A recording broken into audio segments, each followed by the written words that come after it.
What's good, yo? We're back at it again in the All Facts No Cap podcast here. I'm your host, Harsh Rakar.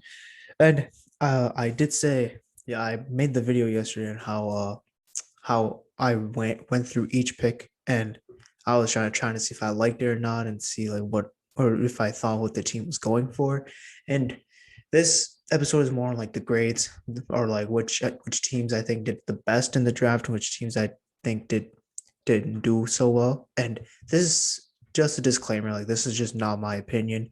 Like any like they could an NBA GM would probably have a better basketball mind than me. So they probably know what they're doing unless it's like a torn down organization, but they know what they're doing. They scouted for weeks and months and they they probably think they're making the right decision. I might disagree, but that's just my opinion. We really don't know which rookies turn out to be better in the NBA. We don't know which ones turn out to be good, which we don't know which ones turn out to be bad. However, I do have an opinion. I'm able to speak about it. So we're gonna start off this podcast right now, and there's really not much to say. As I really enjoyed draft night, as it's not really you don't really enjoy. It's just a bunch of teams picking who they think is gonna be a valuable asset to them, but it wasn't really that much shocking to me when I saw all those picks. Some of them were really questionable. Some of them were surprises, but it will. And I'm just here to talk about it. So, and I'm really gonna start off with a loser in the draft, and that to me is probably the Memphis Grizzlies. And it's not really that they did bad. It's more so that I do think they could have gotten better value for their picks, especially at number 10 when they got Zaire Williams. Like I didn't hate that pick. I said that in the last episode.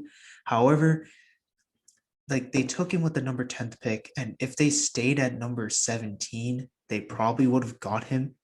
I don't think Zaire Williams would have fallen out of the lottery even if Memphis didn't take him.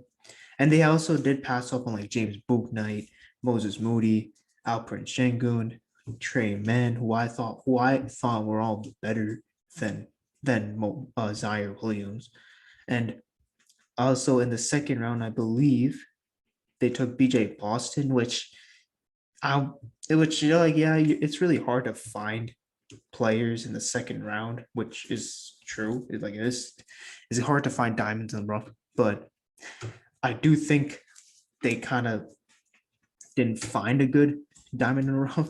Like if that makes sense, because I do have a lot of sleepers in the second round who I think can actually have a good player, can actually be good players in the NBA, and it's not terrible. It's not terrible. But I would say Memphis is kind of a loser just for the fact that they didn't really pick. They traded up for Zion Williams, who probably would have fallen to them at 17, and they really didn't do that well of a draft. They didn't really do that well. And I'm gonna start off by another loser in the draft, and that is the Indiana Pacers. And it's just not like I've heard a lot of people say Indiana either had a good draft or like a mediocre draft, but I didn't really think they had a good draft at all. It's just I don't really know a lot about Isaiah Jackson, but I don't but I do think there were some players I think they could have done better. And I know for Indiana, at pick 13, it's kind of dumb to just pick who you think is going to be a diamond in the rough, because if it flops, you had an opportunity to just fill a solid role player for your team. However, the one thing is, since you're at pick 13 and you're looking for towards a more of a rebuild scenario, you're trying to have the best young core you can possibly get. Because we don't really know what they're going to do with Malcolm Brogdon. We don't know what they're going to do with Domantas Sabonis. We don't know what they're going to do with Miles Turner. And those are all win now pieces. So I don't know if Indiana really did a good job drafting, especially at number 13. They got Chris Duarte, who I wasn't really high on. I do think there are a lot of guards in this draft they could have gone over that went after him. And Isaiah Jackson, I know I don't really know much about him, but maybe Isaiah Jackson is a pretty solid player, and he's probably more of a replacement for Sabonis or Miles Turner. but I don't really see that's the case here. However, like I do think Indiana was a lot more in the towards the losing side of the draft. I don't see them as complete losers, but I don't see them as complete winners. But it's also I think they're towards the losing side of the draft. And I think I'm gonna talk about the bigger losers and winners like later on because like now I'm probably just gonna start talking about the ones like the teams I really liked. Or I'll just talk about like a team I really liked drafting, and that was New Orleans Pelicans. It's kind of an unpopular opinion, but I do think they drafted pretty well. I think they're actually more towards on the winning side of the draft because they they traded down number 10 to number 17 and got Trey Murphy the third, who is an easily a great 3-and-D wing. And in the second round, they got Herbert Jones. They got Herbert Jones, which to me had the highest defensive upside in the draft, apart from like Scottie Barnes and Jonathan Kaminga and Osman Garuba. Yeah, Osman Garuba.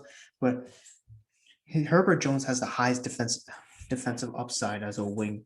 Like it's just and the way the Pelicans want to build around their team is to surround Zion with great defensive talent, especially wing talent, and they need 3-and-D wings. And it's not. I know. I've said this so many times. You'd rather draft based on talent over need. However, the Pelicans are trying to win now. They're trying to make the playoffs at least, and having great 3-and-D wing players is a great way to build your team, especially if you want to convince Zion to stay. Get probably a veteran and free agency that can help you enter the playoffs. And it just really shows. I think the Pelicans really came out, did well with their picks. Not to mention, they also got Greg Brown. Not to mention, they also got Greg Brown. Oh man, what the? I just drank water and I just can't speak. They also got Greg Brown and Jared Butler. So it's just Jared Butler's I think he can be a solid backup point guard as he was in Baylor. And if he has the experience of playing for a good organization in Baylor, it also shows that like he doesn't really have a lot of upside. Oh wait, I think I messed up here. Never mind. Jared Baylor went to the Jazz, I believe. Yeah, I think Jared Baylor went to the Jazz, but Greg Brown did. I know Greg Brown for sure did. And Greg Brown out of Texas was actually a really solid player. He also does have high upside, a high defensive upside. And I do think it's just more of a depth pick for just the Pelicans because they probably want to back up behind Zion and Jonas Valanciunas, their new court, your front court, and it's just really it's really good. I think Greg Brown it would be pretty good for that. And another team I thought did a pretty good job drafting was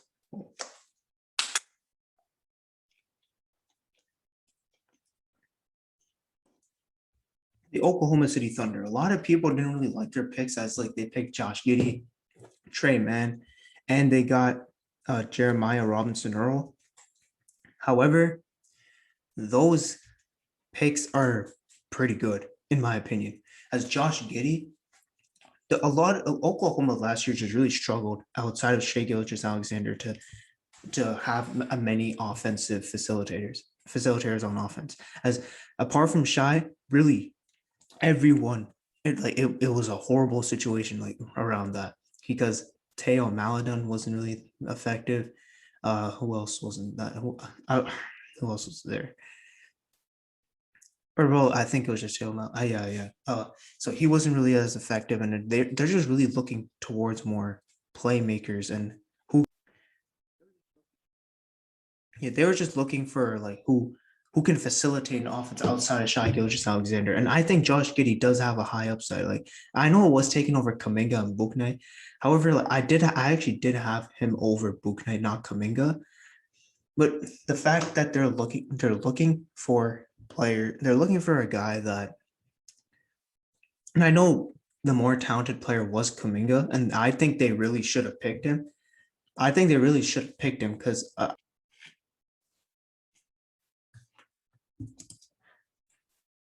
and okay, so what I was about to say is just my something cut off right here, but what I was about to say is that I know Jonathan Kuminga is more of a talented player, and you'd rather draft based on talent over fit.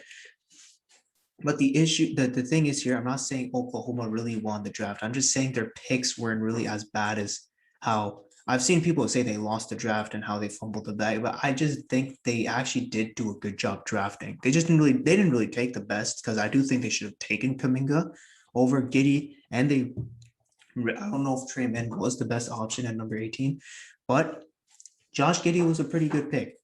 I know they have a lot of guard depth, but Josh Giddy, out of like all the guards apart from Shai Gilgeous-Alexander, could also facilitate an offense, and he's 6'8". He's a 6'8" guard that also has wing abilities. Like he's shown in the NBL that he can play on ball defense. He can great play wing defense. My bad, and he's not that bad of a shooter. Like he is streaky at times, but he's not that bad as a shooter. And since he played in the NBL, he has the experience. Alongside, he actually played better than LaMelo,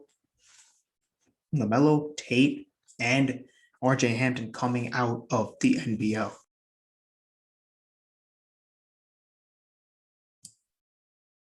Yeah, so he showed a coming out. He played better than LaMelo, Tate, and RJ Hampton coming out of the NBL, and those guys are fine in the NBA today. Like those guys all have their significant roles. So I don't think this was nearly a bad pick as how people say it is. But like they could have done better with Josh. They could have done better by Jonathan Kuminga, but Josh Giddey was not that bad of a pick as he can facilitate their offense if Shy's off, or Shy can focus more off ball, and then and they can use him as a wing as well. I wouldn't say he's technically positionless because he's not like he can't be used as like a front court piece, but you can use him as a shooting or you can use him as a point. You can also use him as a wing. It really shows how great of an upside Josh Giddey has. Also, another pick, you probably heard me say this, but Trey Mann was a pretty solid pick as he can create a shot of his own. He has a flute. He has moves. He has a great arsenal in his moves and to create shots. And he can get buckets too. It's not like he can just create shots. Like he's a really great scorer. And he is a pretty great shooter as well. He's not really completely great off ball, but I think he's gonna have to be forced to do that in OKC. But he doesn't really have to start right away, of course, because he's taking the 18th pick, so he can probably just come off the bench, maybe just to keep that offensive flow going. And another pick they had was Jeremiah Robinson Earl, who is a really solid wing player. And I know he is more of a win now. He is more of a win now player but he is a really solid wing player as he is a pretty good defender. He loves to attack on offensive rebounds to get more opportunities for his team. He really likes to do all the fundamentals properly. I'm not saying he's like a Draymond Green type, but I'm just saying he's more of a win now piece, but they might use to trade him like later down the season to like tank more because that's what they like to do. And yeah, that's all I gotta say about the Thunder. And I also liked the way I also liked the way my Houston Rockets selected. But the Houston Rockets really selected well as they took Jalen Green with the second overall pick, and which in my opinion is what I wanted, just for the fact that I do think Jalen Green has probably like the highest upside in the draft in general, apart from Cade Cunningham probably and Evan Mobley maybe. But Jalen Green is like everyone knows what Jalen Green is. Like he's already popular at this point, as he has the quickness, he has the shiftiness, he can create his own shot. He played in the G League, so he played against NBA level competition. He has he's not very great off ball, but I do think if he were to play alongside Kevin Porter Jr., he may want to work more on that. My only problem with him is probably his stationary shooting, but I think that would just come with time, as like he just now started to become more of a spot up shooting role. He started become uh, utilizing his game into a spot up shooting role, and It's just I think just Jalen Green probably has the highest upside in just this entire draft, and I wanted him at the second pick. He's in the second pick, and he wants to be in Houston. It's just what it shows. And this, I actually really like this pick. When I first saw this pick, like at 16, when they traded both their 2 first-round picks for Alper and Şengün, I was really surprised. I was surprised that they were just able to. I was just surprised that they were just able to do a great job of just picking the best player available. And Alper and Şengün is amazing. At 18 years old in the Turkish league against professionals, he won MVP, broke records, and he, I think I compared him. I think I said he was more of a playmaking Bam Adebayo in like one of the recent episodes, but I think it's just more. He's more of a Domantas Sabonis, as a lot of people are saying. I think he does. I think he's kind of more of a dark horse rookie of the year candidate to me, but he is a solid. He does have a jump shot a bit. He does love to finish at. He has an arsenal of post moves. He can. He is a pretty good defender. He is a solid rim protector, but I know like since drop picks may be like banned from the league in a year or two, I think he can plan to become more versatile. And he is a really great passer. I'm not going to say he's Jokic passing, but he's just an amazing passer. And especially like he can do a lot on the offensive side of the ball. He can do some on the defensive side of the ball too. It's just he's a pretty great player. And for the number 23 and number 24 pick, they picked Garuba and Josh Christopher. Josh Christopher is Jalen Green's best friend. Is one of his best friends. They ran it back in They ran it back in not college, high school, and he seems to be pretty good as he is a polished scorer as he can. I don't know if he's probably gonna play, but he might come like off the bench because they don't really have great guard depth. The Rockets and Garuba is a lot more of a defensive upside. Defensive upside in the front court. No, he's probably going to be used a lot more in the front court as a wing, but I do really like his defensive upside. He can't really do much offensively because a lot of his IQ to me, it wasn't really impressive. And it kind of ruins like his limitation of the offensive side of the ball. But I'm not really great. I'm not really high on him as like he was the best player on the board when they got him. That's why I really like the Rockets. I really like how the Rockets did that. They took Jalen Green, Alperen Şengün, Garuba, and Christopher. But Garuba, I don't know how they're going to use him. They may be using him as like a small ball center because has a very high defensive upside, and he's okay as a passer. Like he could set up his teammates. He could set up his teammates as he did in Real Madrid. But it's a pretty good pick. It's a pretty good pick considering they did need a lot more defense, and they brought in like a really good defender in Garuba. And I don't know how they're going to use him, but I'll just have to see with that. Because to me, like I wouldn't be surprised if if Garuba and Christopher didn't just pan out in the league. It's just I don't know. I don't know how they're going to pan out in the league or not. Green and Şengün, I'll be more confident as to pan out in the league. I'd be more confident to them being better players in the league, but I don't really know if Garuba and Christopher could. But I could be wrong. And I think that's just really what it is. I do think the Houston Rockets are more of a mediocrity. Like they drafted pretty decent because like I do think they're not losers, but they're also not winners. I would say they're more towards the winning side, but I would say they're also not like completely winners in the draft, as I'll probably get to that in a bit. And to me, the winners of the draft are Detroit, Charlotte, the Cavs, the Hawks, and that's probably it. I might be wrong. But the reason why I have Detroit as the winners because number one, Cade Cunningham. They got Cade Cunningham. They chose Cade Cunningham. It wasn't that hard of a pick. They probably got like I'm not going to say he's a generational talent, as you already heard me not say that, but they got like the closest to a generational talent. So like that, they took Cade Cunningham, and with they didn't really mess up in the draft apart from Cade Cunningham. As for the number, as in the round two, they got Isaiah Livers and Luca Garza. Those those guys can be really solid players in the NBA. And it just shows the Pistons have a bright future. They drafted Sadiq Bey, Killian Hayes. They have Jeremy Grant, and they traded Mason Plumlee. So maybe Luca Garza can have some minutes. But it just showed, yeah. And now they got Cade Cunningham, so they have the guy with the superstar potential, and now and Killian Hayes in the backcourt with Cade Cunningham can be pretty solid, and then alongside Jeremy, you have Jeremy Grant, Sadiq Bey as your wings, and then Isaiah Livers is alongside there too now, and they have Luca Garza, which is, I know I'm not saying he's going to be the next whoever, there's not going to be their starting big, but they have potential. Detroit has a good future.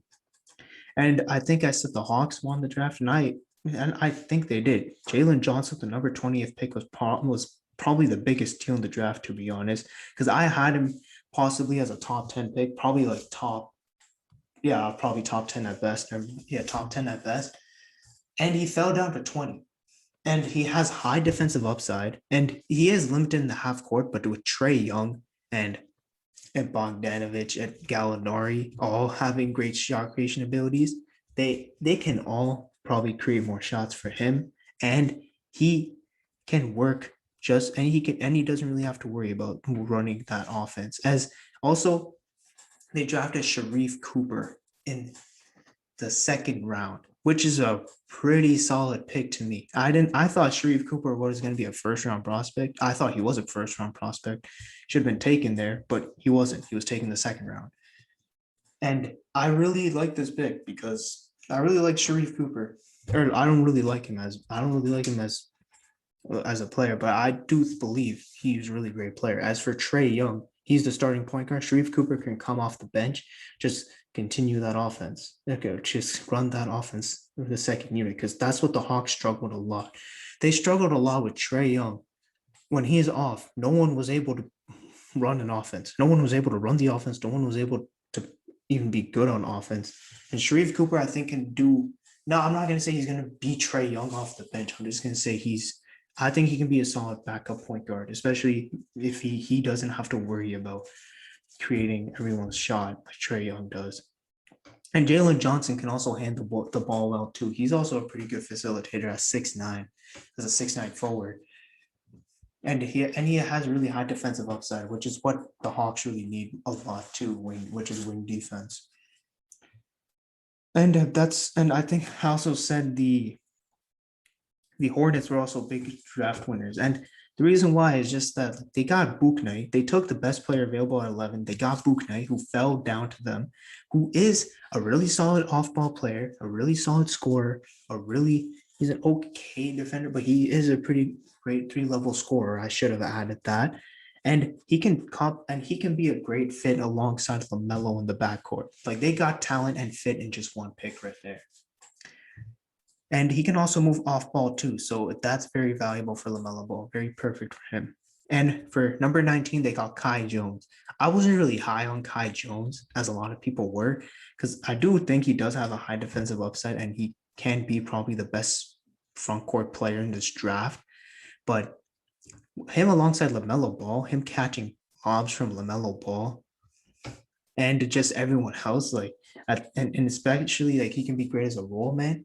He is a pretty good. He is a pretty good pick for them, and they traded for him too. So that was a pretty good pick.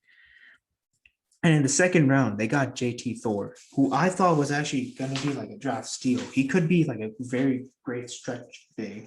He is a solid. He could be a great defender too, as he is very versatile. And I think just Charlotte just came up as winners in the draft. I don't see any of their picks being wrong. But I think they drafted pretty well. And I was actually going to talk about no, and I was probably going to talk. Oh wait, I don't know if I didn't talk about another loser. I said the Pistons, Hornets, Hawks, And the Cavs got Mobley at 3, which in any other draft, Mobley would have been an easily a number 1 overall pick. Easily a number 1 overall pick. And they got him at the number 3rd pick. That's a pretty good steal. They went with talent over need because they did say, Jared Allen. But they got Mobley at 3. He fell to them. They got him. Like, it's just. And Mobley would probably have to be used more as a stretch 4 because Jared Allen is his front court partner. But that's just what it is. Mobley does have that shooting potential. And yeah, I do think the Cavs just came out as winning the draft, as they only had, I believe, 1 pick. And that's really what I'm going to talk about for the winners, who I think are complete winners in this draft. And now I'll probably talk about more teams I liked, as I do believe the Warriors had Kuminga and Moody. Those guys are really great players. But Kuminga has like the highest upside in this draft, probably has the highest upside in this draft. He's one of them. And Moses Moody can be used can be used to them right now, because I do think Moses Moody has a safe floor of being a great 3-and-D wing in the NBA. And they have those 2 picks. And since Jonathan Kuminga has such a high ceiling, he has a lot of raw talent, he can be used as a trade partner to get the Warriors another star so they can compete for a championship. I do like those big. Whether Kuminga can develop in the Warriors, I don't think that's the case here. But I do think they drafted based on talent just so that they can use those picks to draft to get a way better player. Bradley Beal, Damian Lillard, whoever the Warriors are wanting to trade, Kuminga would be a great asset for them. And Moses Moody can help them easily. He can make an immediate impact on them. And I actually like the way the Nuggets drafted too. Bones Highland, I was really high on him. I was really high on Bones Highland, and he is a really great off-ball scorer. And he can shoot the ball too, and that's very great for a guy who like Nikola Jokic running your offense. And he can probably come off the bench, so when Jokic is off, he can probably step up. I'm not going to say that's the case here, but maybe. It's just a maybe here, because I think that's what the Nuggets see in him, and that's what I'm really going to say about the Nuggets. And I think they got someone in the 2nd round. If they did, I don't really know who it is, so I'm probably gonna have to look at it again. And another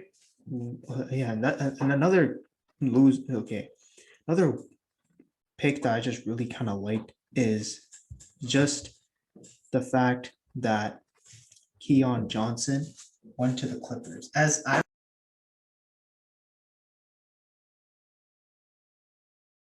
I'm sorry, this laptop for some reason closes this app for some reason, but another team I really liked the way they drafted was the Orlando Magic. They got Jalen Suggs. They just went with the best available player. He fell to them. Amazing, very high upside player right there. And however, like the way they picked Franz Wagner at 8, I kind of have issues with that. I do believe in his defensive potential, and I said he was very explosive, as he could be aggressive at times, but I don't see him as a great player. I don't see him as like a really great player, especially in a top 10 where you would just want to take all the talent you can get. I don't think Franz Wagner can bring that to the Orlando. I could be wrong, which I could easily be wrong, but I don't see that here. I'm not going to say Orlando Magic are winners, but they're not losers for sure. Jalen Suggs fell to them. Like that, you're not going to be a loser if you're that, but you're also not going to be a winner. That's just what it is. Yeah, and that's really all I can say about teams I just liked drafting. The teams that I liked the way they drafted, because like a lot of the teams, like the Kings, Spurs, and like Washington, I don't really understand how they drafted, because Davion Mitchell, I do think Davion Mitchell's a great player, but I don't know if he would have been well with the Kings, especially since like I said, the Kings needed an athletic, defensive-minded wing and guard. And I do think Davion Mitchell is that, but I think they needed more of like a Keon Johnson, which is what I said I think last podcast. And Joshua Primo, I think has the highest upside in the draft, but I think the Spurs kind of just reached for that because they probably could have gone him in the second round, to be completely honest. And I don't know if it was like lottery pick. I'm not gonna say like Joshua Primo can prove me wrong, but Joshua Primo is a really great player. I just don't think I think like Spurs would have probably gotten him in the second round. I think they just took a reach for him. They could have maybe traded down and gotten Joshua Primo. Like that's really the case here, but they just really reached down on him. Like I would have probably reached out on a project over Josh Primo. And the Spurs have been really great at drafting. I just don't know why. Maybe they know something we don't know. Who knows? And I also really like how the Knicks drafted Quentin Grimes. I really liked Quentin Grimes coming out of Houston, as he's a really great scorer. He got picked right after Joshua Christopher, and that's really who I wanted on that pick. And they also picked Jericho Sims, who I thought was a pretty great who would be a pretty solid role player in the NBA by who he is now. And the Knicks have actually been drafting pretty well recently. As last year they got Emmanuel Quickly. They messed the Obi Toppin pick, yeah, but they did get Emmanuel Quickly. Maybe Jericho Sims will be like that next year, like a diamond in the rough. I'm not gonna say he's gonna be good. I'm not gonna say he's gonna be like a star, but maybe he can be a solid player. And yeah, I'm kind of confused on the Wizards too because Corey Kispert is like a win now piece, and they got him with the 15th pick, and like they traded Russell Westbrook. They should trade Bradley Beal like any moment now, and Corey Kispert's a win now piece. I don't know if he would get it. I don't know if he would become like a. I don't know if he'll play in Washington, or even if he does play in Washington, he'll probably just be just a his talent would probably just be wasted there. It's just wasted because, like, in my opinion, like I would just say like it was more of a waste of a pick because they know he's not gonna help them. He's not gonna have that star potential that can to have like a great young core. Because in my opinion, if you have a guy that's a star potential, that's like star potential in your young core, then you have a good young core. But that Corey Kispert's not that. I think he's just more of a win now piece. Like if the Warriors took him at 14, I wouldn't be mad at that just because the Warriors are win now. They would need as much 3-and-D wings they can get, right? So I don't know how Washington just drafted that pick. And Cameron Thomas, like basically any pick taken by contenders, like such as like the Nets taking Cameron Thomas, Jaden Springer, two with Sixers, the Jazz with the Jared Butler. I don't know if they I don't know if they can. I don't know if they'll even play. And Keon Johnson to the Clippers yet. I don't know if they'll play. That's just my opinion. And now I'm gonna go on to the losers, the biggest losers of the draft. And in my opinion, that is the Toronto Raptors. I'm sorry. I'm not even a Raptors fan, but like I live in Toronto, so it's kind of hard to say the Raptors didn't do a good job. And like I'm pretty sure like half the people that listen to my podcast are Raptors fans. So I'm sorry. I'm not trying to be harsh. Maybe I am sleeping because Masai is clearly a better basketball mind than I am. He's a basketball genius. So maybe he knows something we don't. But in my opinion, I don't think they drafted well. At number 4, they selected Scottie Barnes, who is a really high up. He was really a high floor who is a high floor, low ceiling type of guy, which is what I kind of don't want to do in the top of the draft, in my opinion, especially in this case. When you have the number 4th pick, Jalen Suggs is on the board, and you took Scottie Barnes with the number 4th overall pick. Like I do like Scottie Barnes, but he was more of like a borderline lottery pick more than an actual top 10, top 5 pick, especially maybe it was a top 10 pick, but it was not very consensus. It was not very clear to me that he was a top 10 pick. Like they took him with the number 4th pick over Suggs, Giddy, Kaminga, Mitchell Williams, Moody, Boone Knight, Shengun. Like I'm just listing guys that have much higher upside. I'm sorry. I'm just listing guys who have much higher upside. I'm just listing guys who have much higher upside, but like, and I don't really want to say a team did bad because they do know more than me. But It's just really that's why I'm saying sorry, but that's just what it is.